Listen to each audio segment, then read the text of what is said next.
berkahnya udah sampai di Mahkamah Agung nih, ya kan? Ya, 500 diminta 500 juta, ya kan? Saya bilang sama ibu jangan, karena kenapa? Rate buat kalau mau nyuap sekalipun di Mahkamah Agung itu 500 juta tuh nggak dapat, Bu. Bohong itu. Jadi itu pasti uang hilang punya. Rate kalau untuk di Mahkamah Agung orang nyuap itu udah di atas 1 miliar, Bu. Saya kasih tahu ibu. Yang benar ya, yang benar. Karena Hakim Agung nggak akan mau menerima di bawah 1 miliar, Bu. Itu kita ngomong masalah reputasi dia dan lain-lainnya kalau sampai kena sama KPK di situ, ya. Kenapa saya bisa bilang sama ibu, ya kan, dulu awal ketika saya jadi lawyer, saya nggak ngerti, Bu, tentang kayak begini, ya kan, kita ikut jalan yang ada ini bagaimana, ini gimana, ikutin mentor yang ada, ya kan. Nah, saya melihat dari yang udah ada, ya kan, saya pernah makan satu meja sama Hakim Agung. Hakim Agung itu bilang, bukan cuma satu deh, ya kan, nggak ada itu di bawah 1 M. Nah, satu sidang itu, satu kali persidangan, itu minimal 3 hakim, Bu. Ya, minimal 3 hakim. Yang hakimnya 1 itu biasanya cuma sidang pra-peradilan atau sidang permohonan. Ya, jadi kalau sidang gugatan-gugatan begini 3 hakim.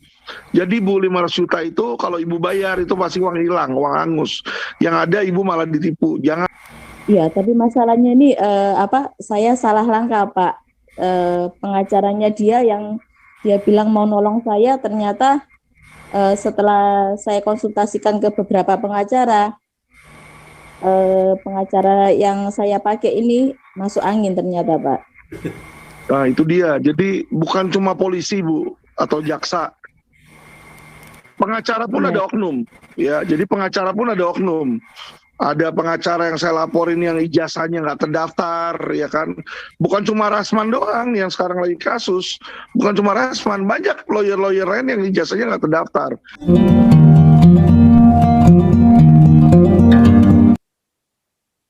Lanjut, Mas Santi Amar, mikrofonnya mati. Lanjut Bu Eli Surabaya. Eli Surabaya, silakan. Enggak. Ya, oke. Shalom, Pak Paul. Shalom. Ya, ini kebetulan tentang masalah hukum ini, Pak. Ini saya mau bertanya untuk kasus saya pada senior ini. Saya ini kena masalah hukum, Pak. Di mana pada waktu itu sekitar 2016 saya ini dikasih klien saya uang secara cuma-cuma karena saya sudah banyak nolong dia. Saya berhadapan dengan seorang konsultan pajak. Teman klien saya ini seorang konsultan pajak, Pak. Nah, pada waktu 2016 dia bantu saya tentang keuangan. Dan saya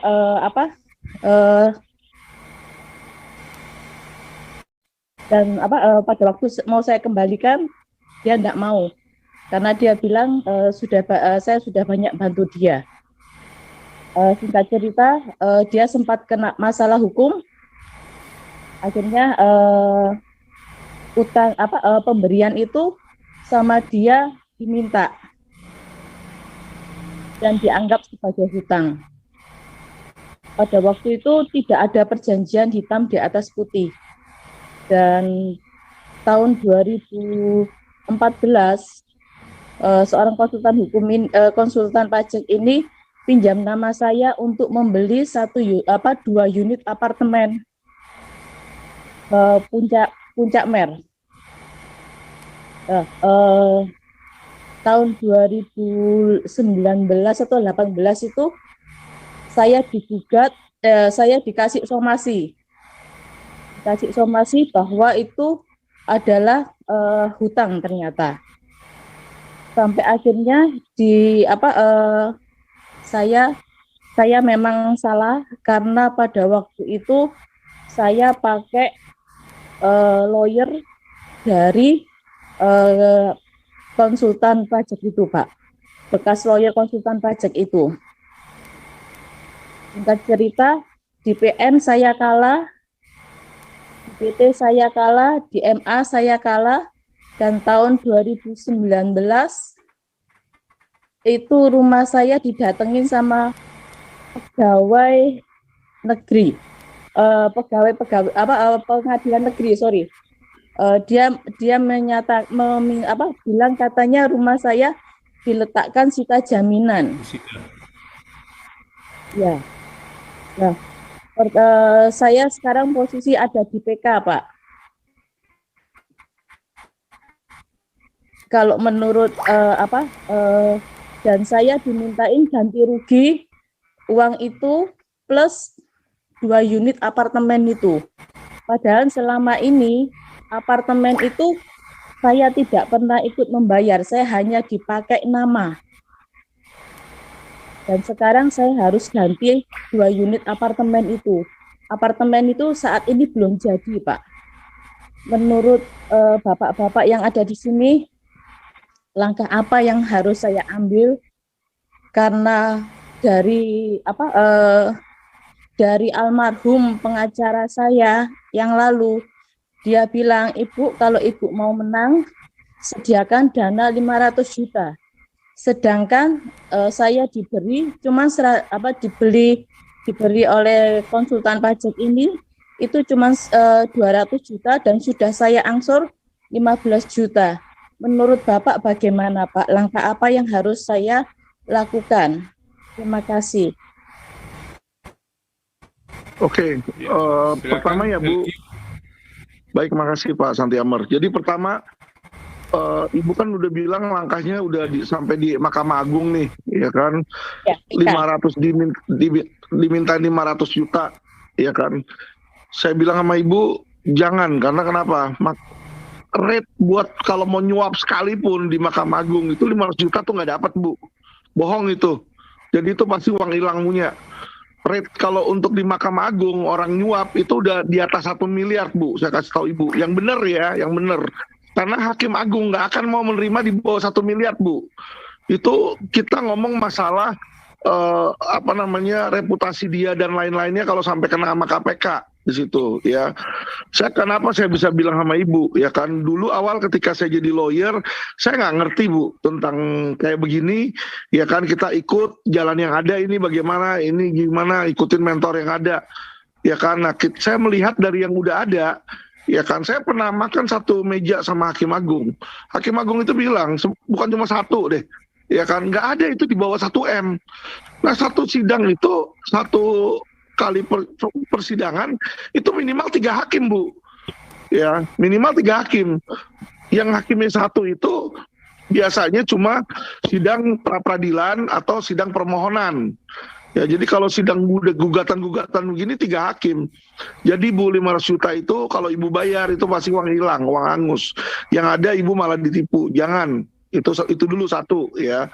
Terus kedua, kalau Ibu tanya mengenai menang atau tidak, nggak ada yang bisa garansi menang atau tidak.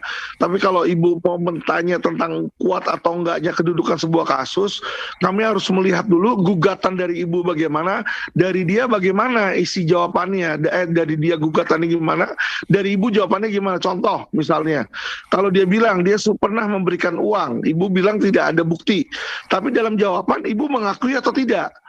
Kalau Ibu mengakui, walaupun dia nggak ada bukti transfer, tapi kalau dalam jawaban Ibu bilang benar, saya menerima uang tersebut, itu nggak perlu bukti transfer, Bu. Pengakuan Ibu lah sebagai alat bukti, ya. Jadi kalau Ibu mau tahu tentang posisi kasus, saya lihat karena kasus Ibu ini bukan kasus simpel yang jawabannya singkat, Bu. Jadi bagusnya Ibu kalau ada waktu bawa aja dokumen-dokumen Ibu, ya kan, datang ke kantor kita terdekat, coba bawa dari gugatan awal. Dari gugatan awal waktu di PN gimana, isi putusan PN gimana, putusan PT gimana, putusan MA gimana. Saran saya nggak usah main suap, Bu, ya hadapin aja. Kalau memang ternyata Ibu kalah sekalipun masih bisa PK. Ya, nah PK kalah sekalipun kalau Ibu nggak ada uang, dia nggak bisa ngapa-ngapain, Bu. Ya, kalau Ibu nggak ada uang, nggak ada aset atau bagaimana, dia juga nggak bisa ngapa-ngapain. Kalau di dalam perdata itu ujung-ujungnya kalau memang nggak ada uang ya sebisa mungkin Ibu mau nyicil cuma 1 bulan 100.000 atau 10.000 ya mau nggak mau dia di situ.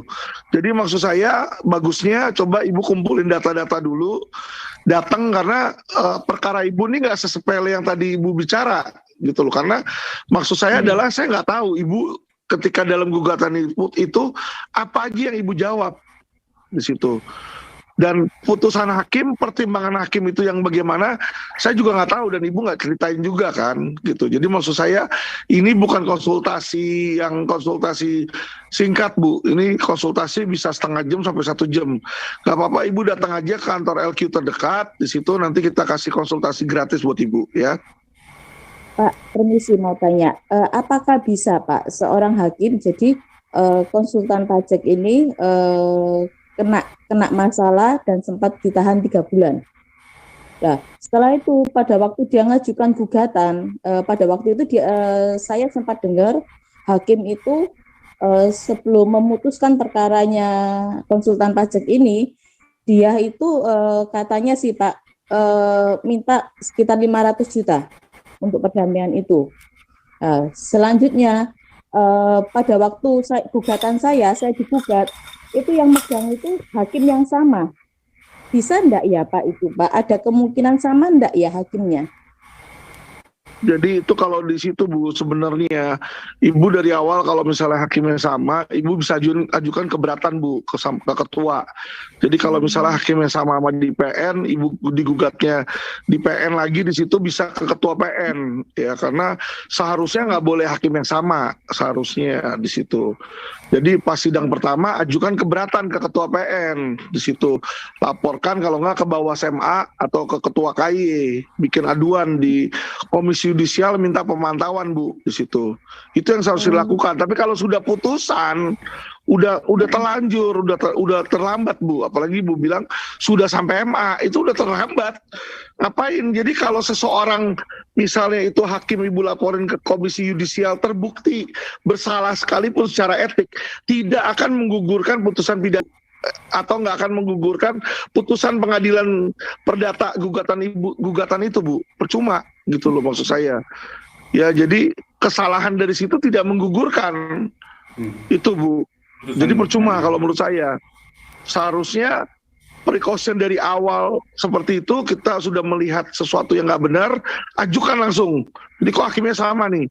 Karena kalau hakimnya biasanya sama, itu kemungkinan hakim pegangan, ya kan? Oh ini temennya dia atau siapa yang sering dia pakai ke situ. Di situ Bu. Betul. Karena seringkali pada waktu dia ajukan pilot, hakim itu yang pegang gitu loh. Setelah itu pada waktu dia masalah, itu hakim itu yang pegang juga gitu loh. Setelah itu pada waktu dia gugat saya, hakim itu juga yang pegang gitu loh Pak. Nah itu dia Bu, biasanya pihak lawan udah main, udah dipegang. Nah itu ketika ada kayak begitu langsung Ibu laporin ke ketua PN, tembusin ke KY sama Bawas, minta diganti di situ. Itu biasanya diganti Bu. Diganti kalau ada permohonan diganti itu. Iya, tapi masalahnya ini saya salah langkah Pak. Pengacaranya dia yang dia bilang mau nolong saya, ternyata setelah saya konsultasikan ke beberapa pengacara, pengacara yang saya pakai ini masuk angin ternyata Pak. Nah itu dia, jadi bukan cuma polisi Bu atau jaksa, pengacara pun ada oknum ya. Jadi pengacara pun ada oknum.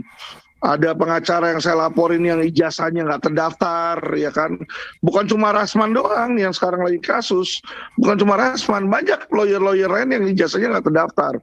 Itulah kita harus hati-hati Bu di situ ya. Makanya dicek dulu lah. Jadi kalau ada konsultasi kayak begini, Ibu bisa gunakan karena kan konsultasi yang kami berikan ini kan gratis. Nggak apa-apa, Ibu mau tanya aja gitu. Kalau mau datang kantor kami, mau minta bantuan hukum pun atau mau konsultasi, kita konsultasi selalu gratis kok Bu. Saya bisa minta alamatnya Pak Jabri? Ada di chat Bu. Udah saya tulis itu.